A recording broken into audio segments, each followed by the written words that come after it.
você vai, quando todos o abandonam, onde se esconder, quando a culpa o destrói.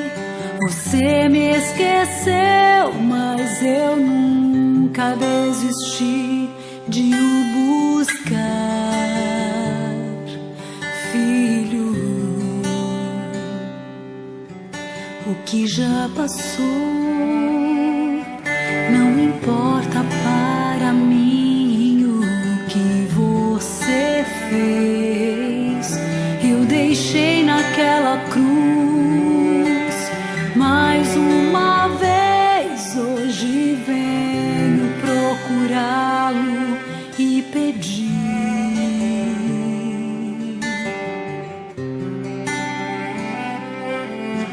Quero ser seu Deus, quero ser real. Enxuga o seu rosto, levanta o seu olhar. Quero ser a paz que jamais sentiu, nova vida em mim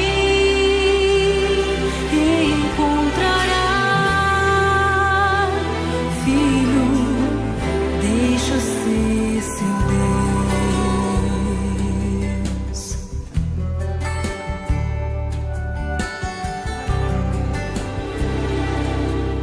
Antes de você nascer, este dia já escrevi em minha mão e sei que o momento enfim chegou.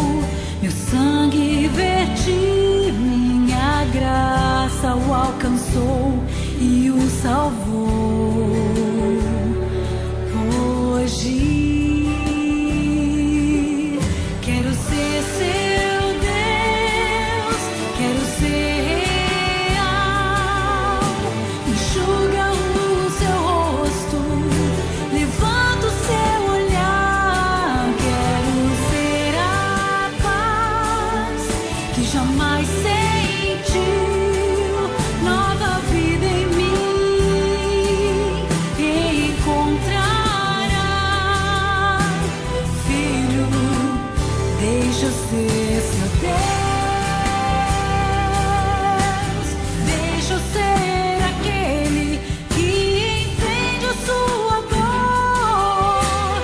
Deixa eu ser amigo, aceita o meu amor até que eu volte pra levar você comigo. Quero ser seu Deus, quero ser real. Enxuga o seu rosto, levanta o seu olhar. Quero ser a paz que jamais sentiu, nova vida em mim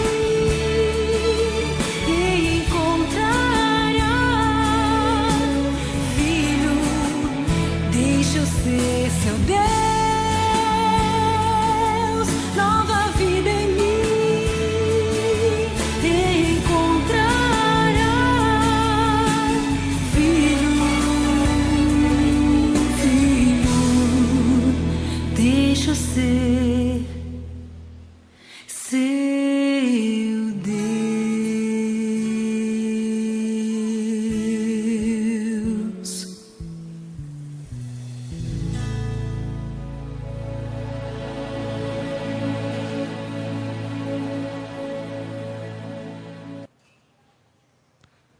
Quero convidar você agora para nós inclinarmos a fronte e falarmos com o Senhor. Deus amado, queremos colocar a nossa vida nas suas mãos nesse momento. Somos seus filhos, Senhor, mas muitas vezes nos sentimos tão distantes, não sentimos como filhos. Nos sentimos apartados do Senhor, sem merecer a sua presença na nossa vida. Outras, Senhor, não temos nem desejado a sua presença. Mas, Senhor, quando nós vamos até a sua presença na sua casa, como estamos aqui agora, Senhor, o nosso coração se inunda de luz, da luz da sua graça, do seu reino de luz. Ó Senhor, que essa luz jamais se apague na nossa vida, de agora em diante.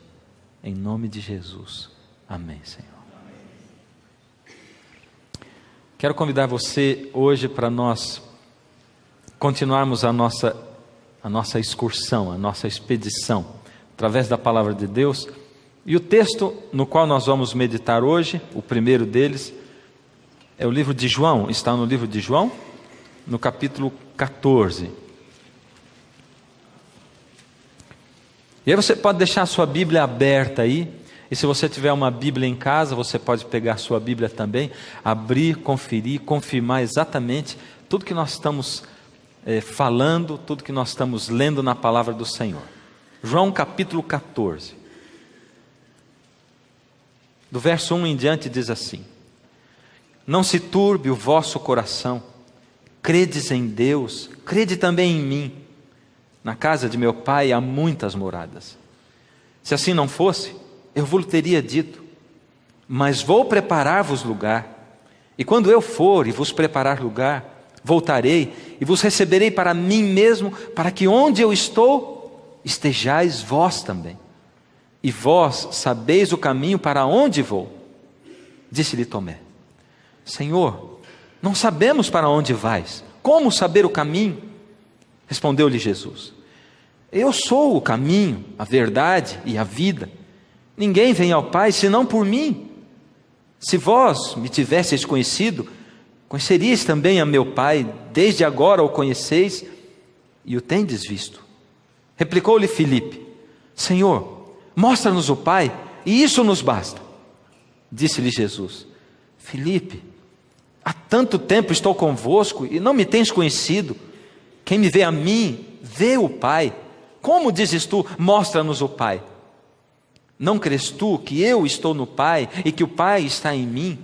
As palavras que eu vos digo, não as digo por mim mesmo, mas o Pai que permanece em mim, faz as suas obras. Crede-me que estou no Pai e o Pai em mim, crede ao menos por causa das mesmas obras. Em verdade vos digo que aquele que crê em mim fará também as obras que eu faço, e outras maiores fará, porque eu vou para junto do Pai, e tudo quanto pedirdes em meu nome, isso farei, a fim de que o Pai seja glorificado no Filho. Se me pedirdes alguma coisa em meu nome, eu o farei. Se me amais, guardareis os meus mandamentos. O Senhor Jesus está aqui conversando com os discípulos num momento muito especial da vida dele. Ele está bem no finzinho, ele acabou de tomar a Santa Ceia com os seus discípulos, com os 12. Antes da ceia, ele lavou os pés de cada um, inclusive de Judas, que o iria trair. Judas havia acabado de sair da mesa e da reunião para trair Jesus, para trazer aqueles que iriam levar Jesus preso. Jesus sabia que eram os seus últimos momentos com os discípulos, por isso, esse é o último discurso de Jesus para os discípulos. Essas são as últimas palavras de Jesus para aquelas pessoas a quem ele mais amava, com as quais ele andou, as quais ele ensinou durante 3 anos e meio de ministério aqui na terra. O que você diria como as suas últimas palavras? As últimas palavras do Senhor Jesus para os discípulos foram essas que nós acabamos de ler. E ele continua um pouco mais. Ele havia passado 3 anos e meio preparando os seus discípulos para o representarem aqui na terra quando ele se fosse. Ele era o Cordeiro de Deus que tira o pecado do mundo, por isso ele, Deus, havia se tornado um bebê crescido, feito um ministério de 3 anos e meio, chamando a atenção do mundo inteiro para a mensagem que ele tinha para pregar, porque o que ele tinha para oferecer para as pessoas era muito mais do que a cura física, do que a saúde, era muito mais do que a multiplicação de peixes e de pães. Ele tinha vida eterna para oferecer. Pastor Milton tinha um pedido para fazer para as filhas e para a esposa, era um pedido de vida eterna, por misericórdia, se mantenham ao lado de Jesus, para que vocês e eu juntos possamos viver a vida eterna juntos, porque essa vida dura pouco, ela não vale nada. O Senhor Jesus tinha que chamar a atenção dos discípulos para a vida eterna, e a atenção das pessoas também. Por isso cada milagre que Jesus fazia não era um fim em si mesmo. Embora muitas pessoas, a maioria, a grande multidão, talvez 99,999 das pessoas iam atrás de Jesus por causa dos milagres, por causa dos pães e dos peixes que ele multiplicava, porque pensavam que ele ia ser um rei de Israel. Os discípulos estavam com ele porque achavam que ele ia instaurar aqui o reino de Israel, e que Israel ia dominar Roma, e que eles poderiam agora ser uma potência mundial. É por isso que eles estavam com Jesus. E Jesus passava o tempo todo explicando para eles, tentando explicar a natureza do seu reino, e as pessoas continuavam indo atrás de Jesus por causa dos milagres. E Jesus queria de algum modo dizer assim: veja, Lázaro, a quem eu ressuscitei, ele vai morrer. As pessoas a quem eu curei vão ficar doentes de novo e vão morrer, porque nessa vida a gente nasce, vive e morre. Então, por misericórdia, não venham atrás de mim para receber milagres nessa vida, venham atrás de mim para ouvir as minhas palavras, porque as minhas palavras têm vida, vida eterna. E se vocês ouvirem as minhas palavras, vocês vão poder ter vida eterna, e vão poder ter uma vida aqui com abundância. E quando eu falo com abundância, parem de pensar em dinheiro, em salário, em emprego, por misericórdia. Pensa numa vida com abundância, onde Deus toma conta da sua mente, da sua vida e do seu coração, com a sua permissão, a tal modo, a tal ponto, que Ele é capaz de colocar você e transportar você acima dos problemas e das provações, e da falta de dinheiro, e da depressão, e das doenças, e dos problemas de relacionamento. É isso que o Senhor Jesus tentou falar para eles o tempo todo em que Ele esteve aqui. E agora, ainda assim, depois de passar 3 anos e meio com eles, depois de dizer para eles inúmeras vezes, e na última vez na Galileia, dizendo que ele ia morrer, ele ia sofrer na mão dos policiais romanos, e que ele iria ressuscitar depois no 3º dia, mesmo depois de dizer claramente todas essas coisas, o Senhor Jesus sabia que os seus discípulos ainda não conseguiam entender que ele não ia ser o rei de Israel. Ele não ia ser o rei que eles esperavam. Uau, Jesus vai ser o nosso rei, ele é o Messias, porque ele vai ser o rei ideal. Quando nós formos fazer alguma guerra e os soldados morrerem, o que ele faz com os nossos soldados? Ele passa nos campos e ressuscita todo mundo. E quando faltar alimento, ele multiplica um pãozinho, um peixinho, o exército inteiro pode comer. Esse é o nosso Messias. Quem vai poder subsistir diante de um rei desse? Como nós somos terríveis, tremendos. Só pensamos no aqui e no agora. Só pensamos nos nossos problemas atuais. E olha, você pode levar o seu discurso para outro lado se você pensa no seguinte: está vendo, é isso aí, a religião faz isso com as pessoas, faz as pessoas não pensarem nas suas responsabilidades agora e jogar a responsabilidade para o futuro. Não é isso que eu estou dizendo. O que eu estou dizendo é que Jesus tinha algo muito mais importante do que essa vida, porque essa vida não se resume a isso simplesmente. Deus tem muito mais para nós. Deus tem vida eterna, vida abundante para nós. É isso que Deus tem para você e para mim, para a nossa vida. O Senhor Jesus escolheu as palavras e Ele começou a falar com eles. E Ele começou a dizer assim. Eu fico pensando nas palavras que Jesus disse e que nós acabamos de ler, e penso, eu acho, porque a Bíblia não diz isso, mas eu acho que na cabeça de Jesus, no momento em que ele estava para ir para a morte, aí ele pensou nas palavras que ele teve que dizer para Adão e Eva quando ele os expulsou do jardim do Éden. Você lembra o que o Senhor Jesus fez com Adão e Eva quando os expulsou? O Senhor Deus, e esse é Jesus, por isso lançou Adão, os lançou aos dois fora do jardim do Éden, a fim de lavrar a terra de que fora tomado. Tirou Adão e diz no verso seguinte: e expulso o homem, colocou o Senhor um querubim com o refulgir de uma espada para guardar o caminho que levava à árvore da vida. Porque Deus queria proteger a Adão. Você imagina se Adão come do fruto da árvore da vida depois de ter pecado, e ele conquista a eternidade. Adão ia ser um velho de 6.000 anos de idade, carregando problemas que nós nem imaginamos. Ele ia desejar desesperadamente morrer para descansar e não conseguir morrer. Por isso o Senhor colocou um anjo guardando o caminho da árvore da vida e o refugir de uma espada flamejante que impedia. E o Senhor lançou fora do jardim do Éden. E a gente fica pensando, Deus que criou Jesus, que criou o homem com as suas próprias mãos, que soprou nas suas narinas o fôlego da vida e o fez alma vivente. Deus que se encontrava com ele todos os dias na viração do dia, que falava face a face com o ser homem, com o ser humano, o homem. Deus, o Deus de glória, que tinha feito um ser humano também glorioso, conversava com ele. Agora teve que expulsá-lo do jardim. E naquele momento, enquanto Jesus falava com Adão, ele via Adão indo embora. Nesse momento agora, quando Jesus falava com os discípulos, parece que ele estava desdizendo o que ele disse. Está vendo? Um dia eu disse para Adão: você vai ter que sair do jardim, vai ter que ir lá para fora para lavrar a terra da qual você foi tomado. A natureza vai se virar contra você, vai ter um monte de problema, e eu vou ter que expulsar você do jardim. Que coisa triste. Agora Jesus está dizendo assim para ele, para os discípulos: não se turbe o vosso coração, não fiquem preocupados, estressados.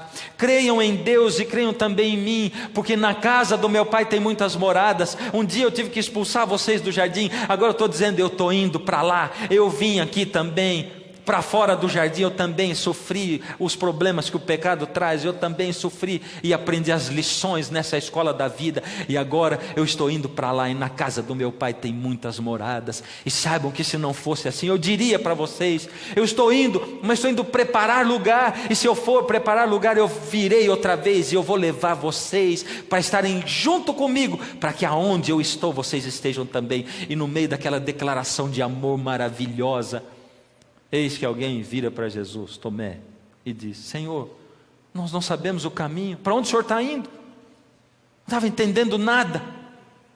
E o Senhor Jesus disse: como você não sabe o caminho? Qual é o caminho? O que Jesus falou para ele? Está aí na sua Bíblia?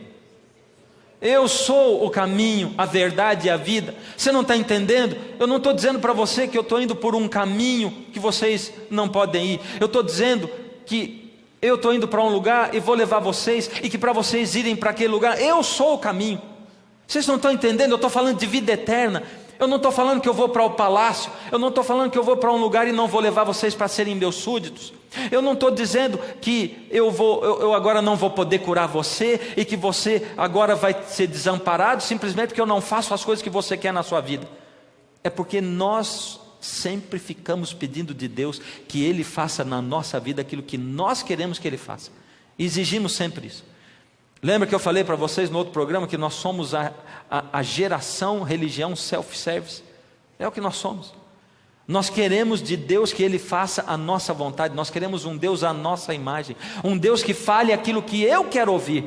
Eu não quero ir à casa de Deus para ouvir a verdade, porque a verdade dói demais. Quando eu erro e alguém me chama e diz assim: olha, eu tenho que te falar uma coisa, você fez com toda a boa intenção, mas assim, isso aqui está errado, não é assim que funciona. Aquilo dói na gente, porque você deu o melhor de si, você não gosta de ouvir que você está errado. E a gente não gosta de ir a igrejas que pregam verdade, a gente não gosta de ouvir pastores e sermões que falam da verdade. A gente gosta que alisem a cabecinha da gente, passa a mão na cabeça e diz: vai filho, você está bom assim, vai do jeito que você está, vai bem para o inferno. E você me desculpa, mas quando eu pego a palavra de Deus, eu venho na frente de um púlpito e na frente de câmeras para pregar, eu tenho que falar a verdade, eu não posso ocultar a verdade. Eu tenho que dizer aquilo que o Senhor Deus disse na sua palavra. Eles não estavam entendendo nada, eles estavam cegos, é isso que eles estavam, cegos espirituais, porque a gente nasce nesse mundo cego espiritual, nós nascemos cegos espirituais, e eles não conseguiam ouvir, e daqui a pouco Jesus fala mais um pouquinho, e agora é Felipe que pergunta outra coisa para o Senhor. O que ele pergunta para o Senhor? Mostra-nos o Pai. Eu disse: mas Quem me vê a mim, vê ao Pai. Eu sou o Deus Filho. Você não vê que eu faço as mesmas obras do Pai? Vocês não estão entendendo nada, vocês estão cegos. E Jesus fica preocupado porque ele não consegue lidar, e Jesus começa a ensinar para eles, e Jesus diz: eu vou ensinar duas coisas principais para vocês. O que vocês estão esperando? Jesus, enquanto andou aqui, ele não podia nem dizer uma palavra, mas ele não se incomodou, ele disse muitas vezes, porque Jesus tem que dizer a verdade. Quando ele falava reino dos céus, pronto, o pensamento dos discípulos já se voltava para o reino da terra. Incrível, porque ele dizia o reino dos céus, o reino de Deus. E quase todas as parábolas, muitas parábolas, dizem assim: porque o reino dos céus, ou o reino de Deus, é semelhante a um semeador que saiu a semear. O reino de Deus, ou o reino do céu, é semelhante a 10 virgens que, tomando as suas lâmpadas, foram encontrar-se com o noivo no casamento. O reino dos céus é semelhante a, sempre o reino dos céus, o reino de Deus semelhante a. O Senhor Jesus sempre começava, mas quando ele falava isso, os discípulos já pensavam: opa, o reino, ele está falando do reino, porque eles esperavam que Jesus fosse se tornar rei, eles só queriam o aqui e o agora. O que leva você a uma igreja? O que trouxe você a essa igreja? Você veio buscar uma bênção? Veio buscar cura? Veio aqui porque se sente bem, diz assim: eu vou lá porque é tão bom. A gente se sente tão bem. Deus não chama ninguém para receber bênção, para receber paz, para receber. Ele chama você para dar. Se você veio aqui para receber, veio ao lugar errado, à igreja errada. Porque aos pés de Jesus, ele não ensinou os discípulos a receberem. Ele diz: mais bem-aventurada coisa é dar do que receber. Se você estiver interessado em a igreja para receber, está indo ao lugar errado. A igreja é o lugar onde a gente vai para aprender a dar, a compartilhar, a servir o próximo. Quer viver uma vida perfeita, vive a vida que Jesus viveu. Mas Jesus não podia de maneira alguma, nunca ele podia citar esse termo, o reino dos céus. Houve pregadores do reino dos céus aqui nessa terra. Um deles foi João Batista. E João Batista pregava: arrependei-vos, porque está próximo o reino dos céus. O reino dos céus. O Senhor Jesus também pregou o reino de Deus, ou o reino dos céus. E o Senhor Jesus, a palavra diz assim: percorria Jesus toda a Galiléia, ensinando nas sinagogas, pregando o evangelho do reino e curando toda sorte de doenças e enfermidades entre o povo. Jesus fazia o milagre para chamar a atenção para o evangelho do reino, a salvação que era importante. Lembra quando Jesus curou o paralítico de Cafarnaum, lá em Marcos capítulo 4? Jesus diz assim: ora, para que saibais que o Filho do Homem tem autoridade sobre a terra para perdoar pecados, eu te ordeno, levanta, toma a tua cama e anda. Para vocês saberem que eu perdoo pecados, eu vou mandar ele andar. Mas o mais importante não é ele andar, é o que eu fiz antes com ele. Eu disse: os teus pecados estão perdoados. Jesus está dizendo: eu sou o Deus que perdoa. Não interessa onde você está, o pecado que você cometeu. Não interessa que todo dia você cometa o mesmo pecado 1 milhão de vezes. Não interessa que você caia vez após vez. Se você tem um coração sincero, se você clama a Deus, se você se arrepende do pecado que você cometeu, confessa e diz: Senhor, por misericórdia, eu sou um miserável. Quando eu vou conseguir deixar esse pecado? Me perdoa. Se tem sinceridade no seu coração, Jesus é aquele que perdoa pecados. Por isso o Senhor Jesus deseja dizer para você: filho, olha para a sua vida. Satanás tem uma obra-prima a fazer, e a obra-prima dele é a seguinte: é convencer você de que você é o ser humano mais pecador do mundo e que para você não tem chance. A obra-prima de Satanás é fazer você olhar para você mesmo, para a sua vida, para o seu passado, e ele fica cochichando no seu ouvido assim: olha para aquele povo lá na igreja, dá uma olhada ao redor, aquelas pessoas são diferentes de você, elas têm condições. Olha para aquele pastor que prega, ele sim tem fé. Olha ele passa o dia estudando a Bíblia, ele ora. Se você quiser alguma coisa, pede oração para ele. Você não. Ele consegue, você não. Aquelas pessoas da igreja conseguem. Olha como é que foi a sua vida. Ninguém foi abusado sexualmente como você foi quando era criança. Ninguém passou a infância toda ouvindo seus pais discutindo e brigando e tentando se separar, e você desejando o tempo todo parar de ouvir aquela coisa impotente, uma criança que você era. Está vendo? Você não tem condições. Ninguém foi tão maltratado e jogado de um lado para o outro quando era criança como você. A obra-prima de Satanás é fazer você se sentir o pior de todos os seres humanos e o mais incapaz. Mas quanto mais histórias de seres humanos eu ouço, mais eu vejo que todos nós somos iguaizinhos e que nenhum de nós tem condições de alcançar o reino de Deus, a não ser que a gente se agarre firme nas mãos de Jesus. Aí sim, aí todos nós, sem exceção, temos condições, sim. E é isso que Jesus estava dizendo. Não interessa que o mundo despreze você, não interessa que você foi desprezado no passado, você não deve olhar para o passado, porque o seu passado você não pode mudar. Olha para o futuro e finca os pés agora no chão, com a mão lá no céu, o pé na terra e os olhos no céu, porque você não pode mudar o passado, mas você deve mudar o seu futuro, e você só vai mudar o futuro agarrando as mãos de Jesus, e o seu futuro ninguém toma das suas mãos. O Senhor Jesus andava pregando o reino dos céus. Quando ele dizia o reino dos céus, o reino de Deus, os discípulos pensavam, reino dos céus e reino de Deus são a mesma coisa. E eles querem dizer alguma coisa especial, o reino da graça e o reino da glória. Nossa, quantas expressões. O que é reino do céu, reino de Deus, reino da graça, reino da glória? É o seguinte, quando Jesus andava, às vezes ele falava o reino de Deus e às vezes ele falava o reino dos céus. Era a mesma coisa. E os dois significam o reino da graça e o reino da glória. O que é o reino da graça e o reino da glória? Vou tentar explicar para você. Vamos pensar numa linha do tempo. No início de tudo, Deus criou tudo, o mundo inteiro, o universo perfeito. Deus criou um reino de glória, um mundo de glória, um mundo perfeito, onde todas as coisas eram perfeitas, e os seres que Ele criou também eram perfeitos.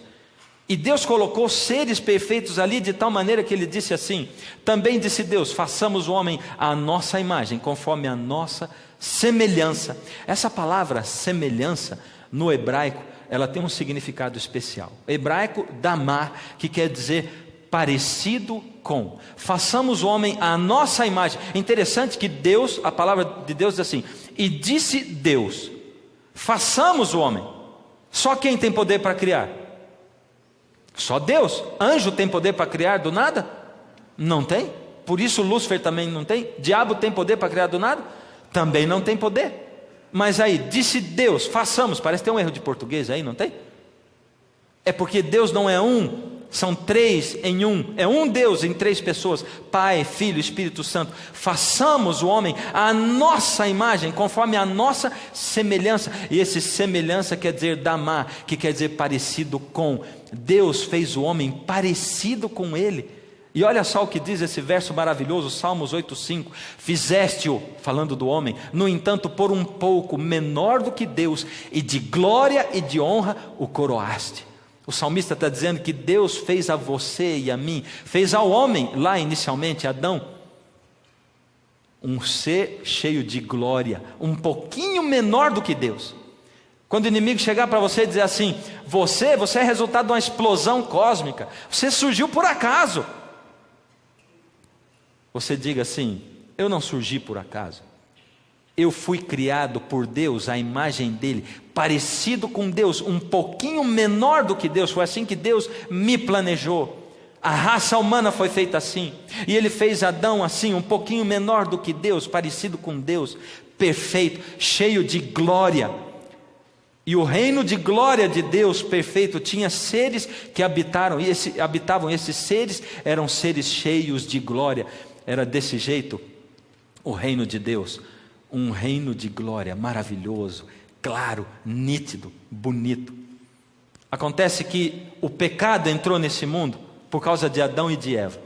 E a palavra de Deus diz, aqui em Romanos 3,23, porque todos pecaram e destituídos estão da glória de Deus. Olha só, Deus tinha criado um reino de glória, com cidadãos de glória, e quando o homem pecou, ele perdeu o quê? A glória de Deus. Você lembra de Moisés conversando com Deus na Bíblia? Ele diz, Senhor, deixa-me ver a tua glória. Deus é tão glorioso, Deus diz: olha, veja só, Moisés, eu não posso deixar você ver a minha glória, porque não tem ser humano que vendo a minha glória permaneça vivo, porque a minha glória é muito grande e muito intensa. Mas Moisés, você é meu amigo, eu vou deixar você ali na fenda daquela rocha, e eu vou passar de costas, e vou pôr a minha mão sobre você, para você me ver só de costas, e para a minha glória não fulminar você. E Moisés viu, e Moisés chegou tão perto de Deus, que quando Moisés desceu do monte, ele chegou embaixo, e o povo dizia: Moisés, por favor, coloca um véu no teu rosto, porque o seu rosto brilha demais, porque o seu rosto está revestido de glória, da glória de Deus.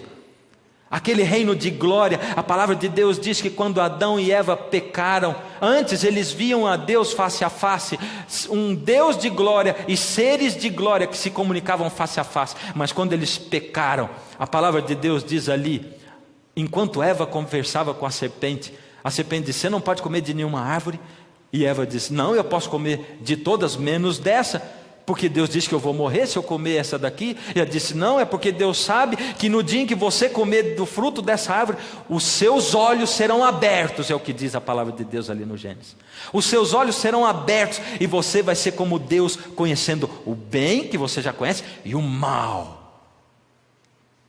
E ela pecou, e naquele momento em que ela pecou, a Bíblia diz que os olhos deles se abriram para o mal, para o pecado, e se fecharam para o mundo espiritual. A glória de Deus foi retirada, e eles perceberam que estavam nus, e eles viram o pecado, e não podiam mais ver a Deus e o mundo espiritual. O reino de glória tinha sumido da frente deles, agora tinha entrado um outro reino no lugar. Olha o que a palavra de Deus diz: o reino das trevas. Você consegue enxergar alguma coisa ali? Um reino de trevas. Naquele momento o pecado entrou nesse mundo. A palavra de Deus fala o seguinte: fez o Senhor Deus vestimentas de peles para Adão e sua mulher, e os vestiu. No momento em que o reino das trevas tomou conta desse mundo e o mundo escureceu, Deus, na mesma hora, prometeu o reino da graça. O reino da graça. Ele prometeu, ele lançou o reino da graça. A promessa de que Deus um dia morreria pelo ser humano foi lançada. E embora Deus ainda não tivesse cumprido a promessa, ele lançou o reino da graça. E a Bíblia confirma o reino da graça, dizendo que Deus fez vestimenta de peles para Adão e a sua mulher, e os vestiu. Para Deus fazer aquela vestimenta de pele, alguém teve que morrer. Quem morreu? Agora chegou a hora de você responder. Quem morreu? O cordeiro, o cordeirinho morreu para que o homem pudesse viver, o homem e a sua mulher. No reino da graça, a palavra de Deus diz em Romanos 6:23, porque o salário do pecado é a morte, mas o dom gratuito de Deus é o quê? A vida eterna em Cristo Jesus nosso Senhor. O salário do pecado é a morte, é o reino das trevas, mas o dom gratuito de Deus é a vida eterna. O dom como? Esse dom é o quê? Gratuito, e gratuito é o quê? De graça. O reino gratuito de Deus, de graça, é a vida eterna em Cristo Jesus. O reino das trevas estava imperando, porém o Senhor Deus agiu, e ao Senhor Deus agir, esse reino das trevas se transformou no reino da graça. Presta atenção nessa ilustração que está ali. Antes estava escuro, esse reino da graça voltou a ser tão claro como o reino da glória era antes? Voltou ou não? Não, é porque Deus ofereceu liberdade de escolha para o ser humano. O homem tem liberdade de escolha. Cada ser humano que aceitasse o reino da glória na sua vida, seria uma luzinha amarela nesse reino da graça, e ele poderia ser muito mais brilhante, e o Senhor Jesus poderia voltar muito antes, e terminar com a história de pecado desse mundo. Contudo, ao invés do reino da graça ir aumentando as suas luzinhas, e veja só, Jó aceitou a Deus na sua vida, e os seus filhos, e ele sacrificava pelos filhos dele, orava pelos filhos, intercedia todos os dias, e a casa dele, a família dele, as propriedades dele, eram luzinhas amarelas nesse reino da graça. José fez isso, e foi governador do Egito, e estendeu o reino da graça para Potifar, o seu amo, e para toda a terra do Egito. E se cada pessoa no Antigo Testamento tivesse feito isso, o reino da graça ia se expandir, e Jesus, o Senhor Deus, poderia dar um fim nesse reino de pecado e de miséria. Acontece que ao invés disso, o ser humano se perdeu mais ainda, e o reino da graça teve que se misturar com o reino das trevas, de tal maneira que as luzes foram se apagando, e a escuridão foi se alastrando mais, e o reino que nós temos hoje, ele se parece com isso.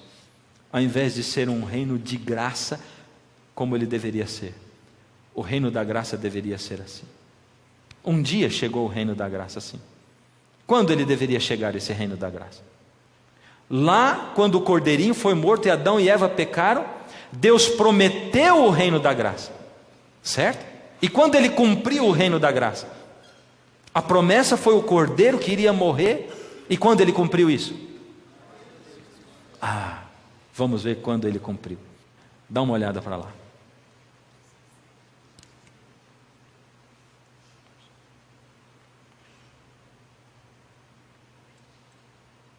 Quando seria estabelecido esse reino? Quando? Nessa linha do tempo que a gente tem ali, olha só.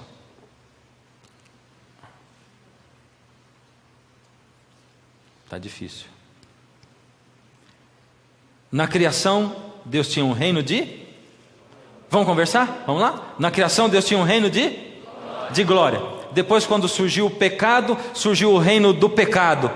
Ao mesmo tempo, Deus colocou o reino da graça, porque Ele prometeu que Deus ia morrer no lugar do ser humano. Porém, quando o Senhor Jesus morreu, Ele estabeleceu o reino da graça. Você está entendendo que é estabelecer o reino da graça? É assim: você vai e compra um apartamento na planta. Você tem um apartamento? Você tem a promessa de um apartamento. Se a empresa falir, desculpa, você já comprou? Você vai perder, a não ser que você tenha um seguro, alguma coisa assim. Mas você foi e comprou na planta. Você não tem um apartamento. Você não vê a hora que chega o dia da entrega das chaves. O Senhor Jesus, Ele recebeu as chaves do reino da graça. Ele tinha prometido antes, mas quando Ele morreu, Ele pagou o preço do pecado. E quando o Senhor Jesus voltar, Ele vai instituir de novo, qual o reino dele agora? O reino da glória de novo. É assim que funciona. Quando o Senhor Jesus voltar, vai voltar a ser tudo como era antes. A palavra de Deus diz em João 19:30, quando pois Jesus tomou o vinagre, disse, ele estava na cruz, está consumado, inclinando a cabeça, rendeu o espírito. Esse termo, está consumado, é teletestai, que quer dizer, está pago. O que estava pago? O preço do pecado estava pago. A lei exigia que o pecador deveria morrer, porque o salário do pecado é a morte. E quando Jesus morreu na cruz, ele disse, está pago, eu paguei o preço do pecado, mas o dom gratuito de Deus é a vida eterna em Cristo Jesus. E não existe nada por acaso na palavra de Deus. Ela se encaixa totalmente, ela é perfeita. Por isso a palavra de Deus é boa. Por isso a palavra de Deus deve nos inspirar, e nós devemos perseguir a palavra de Deus e buscá-la como quem busca o ar, como quem busca a água e como quem busca o alimento. Já era quase a hora sexta, está falando da morte de Jesus, e escurecendo-se o sol, houve trevas sobre a terra até a hora nona, e rasgou-se o véu. Uau! No lugar santíssimo, ali o sumo sacerdote entrava com o sangue do cordeiro, mas agora o cordeiro verdadeiro de Deus morreu na cruz, e na hora em que o cordeiro verdadeiro do Senhor Deus, o Senhor Jesus morreu na cruz, o véu do santuário se rasgou de alto a baixo. Deus estava dizendo, de agora em diante, o cordeirinho não precisa mais morrer, porque o cordeiro verdadeiro de Deus morreu. De agora em diante, esse santuário da terra não precisa mais existir, porque o cordeiro de Deus morreu aí na terra, e agora ele vai para o santuário celeste quando ele ressuscitar. Era isso que Deus estava dizendo, era isso que Deus estava declarando. Por isso o véu do santuário rasgou-se de alto a baixo, por isso as coisas mudaram no cenário. Agora o reino da graça, que se misturava com o reino das trevas, teve a completa manifestação, e o reino da graça pôde ser assim. O Senhor Jesus prometeu e Ele cumpriu. Quando o Evangelho começou a ser pregado, aí foi se espalhando, aos poucos foi diminuindo, e o ser humano foi se afastando de Deus de novo. E aos poucos foi diminuindo mais ainda. E é nessa condição que está o reino da graça hoje. O Senhor Deus vê um monte de gente cega e surda, que não enxerga a Deus e não ouve a Deus, que não segue a Deus. Tal como aqueles discípulos, gente que vai nas igrejas, mas procura as igrejas para o seu próprio interesse. Vai na igreja, mas procura a igreja porque quer satisfazer aos seus desejos. Por isso que quando passa um tempo na igreja já esquece de Deus de novo. Porque não está fundamentado na palavra, não está porque tem um relacionamento com Deus. Vai à igreja egoisticamente. Nós somos uma geração de crentes egoístas, que vai à igreja para satisfazer os seus próprios desejos. E se lá fora das nossas igrejas tem gente nos acusando e dizendo assim: vocês estão falando de nós que estamos fora, mas o que vocês vão fazer na igreja? Vocês fazem a mesma coisa que nós fazemos aqui. A gente procura aqui o mundão por prazer, e você procura a igreja por prazer também, porque lá você quer ter milagre, lá você quer ter poder, lá que você quer ter emprego. É por isso que você procura a igreja. Você não procura a igreja para servir ao próximo. Não é o que o Cristo fazia que você faz. Você procura a igreja interesseiramente.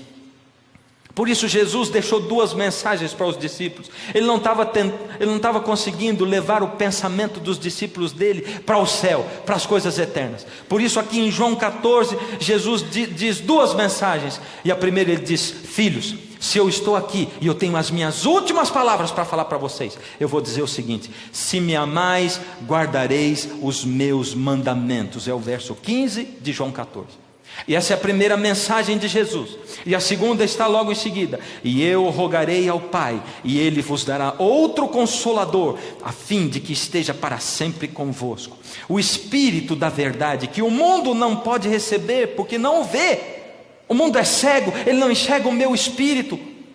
Primeiro, se vocês me amam, guardem os meus mandamentos. Depois, fiquem tranquilos, eu estou indo para o céu, eu vou preparar lugar, mas eu não vou deixar vocês sozinhos. Eu estou mandando o meu Espírito de verdade, e Ele vai habitar em vocês. É isso que eu estou deixando. Eu estou deixando um outro Consolador, que o mundo não vê, porque o mundo não consegue enxergar. O mundo pode olhar, pode ouvir falar, mas o mundo diz: cadê esse tal do Espírito Santo que eu não sei onde ele está?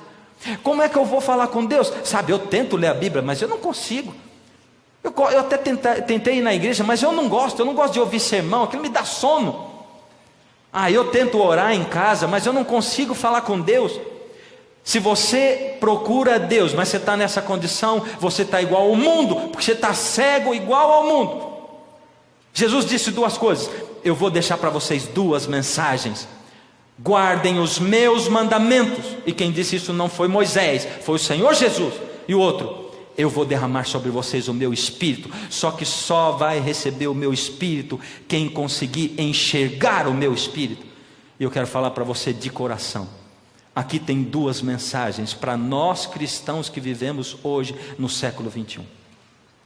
Nós, adventistas do sétimo dia, que guardamos a lei de Deus e o sábado, e outros cristãos evangélicos, nossos irmãos de outras denominações, que pregam a respeito do batismo do Espírito Santo e que vivem guiados pelo Espírito Santo. Tem duas mensagens. E eu vou dizer para você, desculpa o termo, mas tem duas cacetadas. Uma para cada lado. Porque o mundo está olhando para você e para mim, membro da igreja adventista. E quanto mais ele olha para a nossa vida, menos ele quer saber de lei de Deus e de sábado. Por causa de arrogância. Arrogância, quando você diz: eu tenho a verdade. Está parecidíssimo com aqueles líderes judeus. Aqueles líderes judeus que pensavam que eram salvos porque tinham nascido simplesmente na descendência de Abraão. Está igualzinho. E eu quero dizer para você, perdão, quando muitas vezes, de cima da nossa arrogância, nós olhamos para você e dizemos: coitadinho, não conhece a verdade, porque nós temos a verdade. Mas o que adianta ter a verdade se eu tenho vivido uma vida hipócrita? Quando eu tenho afastado pessoas por causa do meu legalismo, Porque a igreja adventista não tem uma doutrina legalista. A nossa pregação, a nossa mensagem é: nós somos salvos pela graça e não por obras da lei, porque isso é o que diz a palavra de Deus. A lei vem como consequência do meu amor a Jesus. Por isso, se você anda uma vida arrogante, arrotando a lei de Deus, e olhando para os de fora e se sentindo melhor do que os de fora, e olhando para quem não está dentro da igreja adventista, e você arrota a arrogância, você está afastando filhos de Deus do rebanho de Deus. E por misericórdia, eu quero, em nome de Jesus, em nome dessa igreja, pedir perdão a você por todas as vezes em que nós, membros dessa igreja adventista do sétimo dia, temos afastado você da palavra de Deus, do convívio. Temos afastado você porque nos achamos melhores do que vocês. Nós não somos melhores que vocês. Eu fico olhando para muita gente que está do lado de fora da minha igreja e olhando para a vida cristã que tem e dizendo: meu Deus, que coisa maravilhosa, quem dera nós tivéssemos muito mais pessoas como essas aí, quem dera. Porém, a palavra de Deus tem uma outra cacetada. E desculpa, querido irmão, porque eu vou dar essa cacetada em você sem ser da sua igreja. Mas não sou eu que estou dando, é o Senhor Jesus Cristo. Você afasta as pessoas do Espírito Santo quando você exagera no seu modo de ser com o Espírito Santo. Quando você transforma o seu culto simplesmente num culto emocional. Quando você rola no chão. Quando você perde os sentidos e você diz que aquilo é obra do Espírito Santo. Quando você, para manter o nível que você diz que um dia você foi batizado pelo Espírito Santo, você que fica falando um blá blá blá que você sabe que é enrolação, e você afasta as pessoas do Espírito Santo. Então, gente do lado de cá, da igreja adventista e de outras igrejas tradicionais, ficam aqui no seu canto dizendo: eu não quero aquilo lá para mim. Mas também nós não vamos buscar o Espírito Santo de verdade e o batismo do Espírito Santo, que deve ser a nossa fé, a nossa regra de fé. Nós não podemos ser guiados por uma verdade seca e insensível sem sermos guiados pelo Espírito, porque o que a palavra de Deus diz, a letra é muito fria. Se o Espírito que inspirou essa palavra não me guiar, se Ele não falar aos meus ouvidos, se Ele não me der sonhos, se Ele não me der visões, se o Espírito Santo de Deus não me acompanhar na minha vida, aquela palavra não vale nada para mim. Ela vai ser letra fria da lei. Então você também me afasta. O que nós devemos fazer? Por misericórdia, nós devemos olhar para a época na qual nós estamos vivendo e olhar para o que o Senhor Jesus diz em João no capítulo 10. E o que Jesus diz em João no capítulo 10 é o seguinte, é só voltar duas páginas para trás, e aqui está escrito. Ele diz, verso 11: eu sou o bom pastor, e o bom pastor dá a vida pelas ovelhas. E aí ele diz, verso 3: para este o porteiro abre, as ovelhas ouvem a sua voz, ele chama pelo nome as suas próprias ovelhas e as conduz para fora. Depois de fazer sair todas as que lhe pertencem, vai adiante delas e elas o seguem, porque lhe reconhecem a voz. Jesus está dizendo que Ele é o bom pastor e que dentro do rebanho dele, o rebanho é a igreja dele, a igreja cristã dele de hoje. Ele está dizendo que dentro dessa igreja cristã, Ele tem ovelhas que não são do seu rebanho. Elas estão ali dormindo junto com as outras ovelhas, no mesmo aprisco, mas não são dele. Porque quando ele, que é o pastor, chama, as ovelhas dele ouvem a voz e elas saem e elas o seguem. Mas tem ovelhas que não são do seu rebanho, porque elas não ouvem a sua voz e não saem e não o seguem. E o Senhor Jesus diz aqui, do outro lado, verso 16: ainda tenho outras ovelhas, não deste aprisco, a mim me convém conduzi-las, elas ouvirão a minha voz, então haverá um rebanho e um pastor. O Senhor Deus almeja adventistas do sétimo dia que sejam guiados pelo Espírito a tal ponto de serem humildes, de se humilharem, de servirem ao próximo, de não sermos conhecidos como aqueles que não fazem nada no sábado. Ah, você é daquela igreja que não faz nada no sábado? Eu não sou da igreja que não faz nada no sábado, porque Jesus não é descrito nenhuma vez que Jesus não fazia nada no sábado. Jesus servia o próximo, Jesus curava, Jesus alimentava, Jesus libertava o cativo. Jesus tirava o jugo dos escravos, é isso que ele fazia. Jesus curava aqueles que precisam e alimentava as pessoas, era isso que Jesus fazia. E diz: eu sou o Senhor do sábado, estou ensinando para vocês o que é para vocês fazerem no sábado. Vai servir o seu próximo. E se quiser saber o que tem que fazer nos dias da semana, vai fazer o que eu faço nos dias da semana, porque no dia da semana ele também servia ao próximo. Todo dia era sábado para o Senhor Jesus. Agora eu não posso pensar que para Jesus todo dia era dia de semana, não. Jesus vivia todo dia como se aquele dia fosse o dia do Senhor, porque ele era guiado pelo Espírito todos os dias.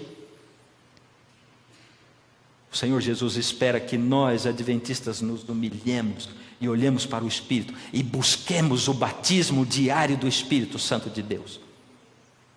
E o Senhor espera que você, querido irmão, meu querido irmão de outra igreja evangélica, que você olhe para a lei de Deus. Olhe e entenda que Deus não poderia ter abolido essa lei. Ele espera que você tenha o Espírito Santo como o Espírito Santo na sua vida mesmo, e que você seja comedido, e que tudo seja feito, como Paulo diz, com ordem e com decência. E Ele espera que as suas ovelhas, tanto as sinceras que estão dentro da igreja adventista, como as que estão do lado de fora, de qualquer outra igreja, nesse momento, escutem a sua voz. Aonde você está nesse momento? Enquanto a música toca, o Espírito toca o seu coração. E o Espírito de Deus vai tentar arrancar você do seu lugar. Não se levante levianamente. Se você se levantar, você sabe o tamanho do compromisso que você está fazendo com Jesus. E Ele quer aceitar você e receber você e fortalecer, abrir a sua mente e a sua alma. É só você ver alguns passos que podem levar para a vida eterna. Coloca para Jesus aonde você está e o que você deseja dele. Diga assim: sozinho aqui estou num temporal, não tenho mais para onde ir. O vento já secou as lágrimas, tentei correr e então caí.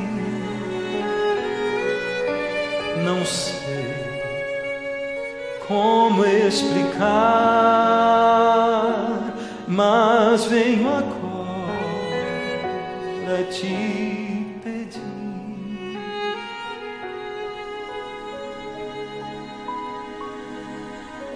Perdão por fugir, por não te incluir nos planos que fiz pra mim.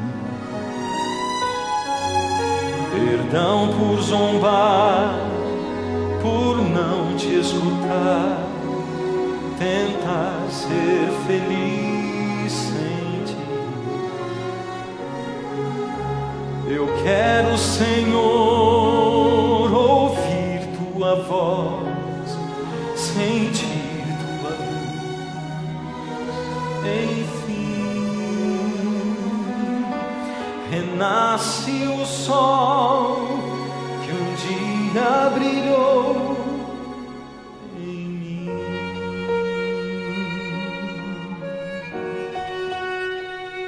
Pensa bem antes de fazer a escolha. Se o Espírito tocar no seu coração, não fica onde você está. Assume um compromisso com Jesus, de estar do lado da verdade, custe o que custar, e peça ao Senhor que dê forças para você, mesmo que se você esteja assim. As nuvens encobriram meu viver, sentia só escuro.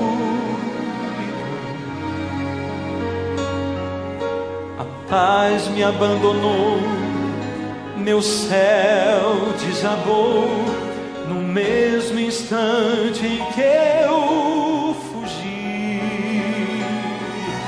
E aqui, onde estou, quero implorar o teu perdão.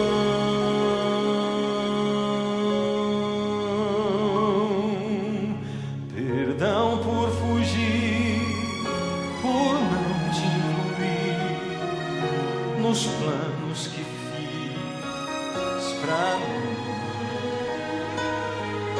Perdão por zombar, por não te escutar, tentar ser feliz sem ti. Eu quero, Senhor, ouvir tua voz, sentir tua luz. Enfim, renasce o sol que um dia brilhou em mim.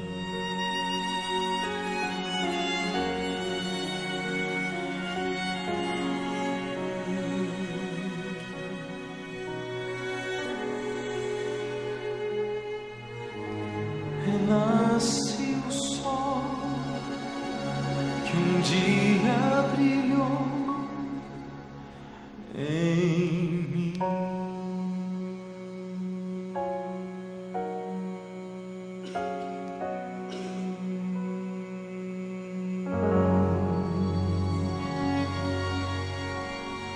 Ó Senhor Deus, temos te buscado como conseguimos, como pensamos. Mas, Senhor, quando o Senhor nos repreende, precisamos de humildade. Precisamos, Senhor, nos desvencilhar dos costumes. Precisamos nos desvencilhar simplesmente das normas humanas para nos ligarmos à Sua palavra e aquilo que o Senhor deseja que nós vejamos.